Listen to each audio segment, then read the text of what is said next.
Now my next requirement would be like, if I want to find out all the records which are starting with the pattern, like that should start with a particular letter and that should end with a particular letter.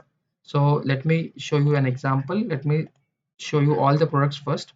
So inside a product vendor, so I want to find out the records which are starting with M, or let me take another example, yeah, which are starting with C and that is ending with S. So for that you need to take a like operator in this way, like, and then you pass on inside a code, like for example C percent, that is your first letter. So if you write this, it will give you a pattern which are starting with all C's.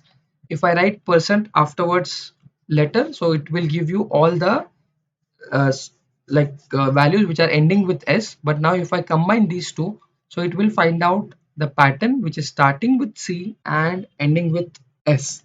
So it finds any values inside a column, values that starts with A and ends, sorry, starts with C and ends with S. So let me do that.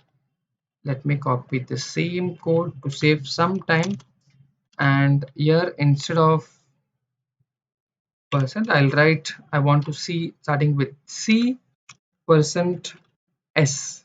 Let me execute this and see the output. So you can see it is starting with C ending with S, C and ending with S. So you get all the records in the products vendor column which is starting with C ending with S. I hope you enjoyed this session, guys. If you like it, please subscribe to my channel. Keep learning.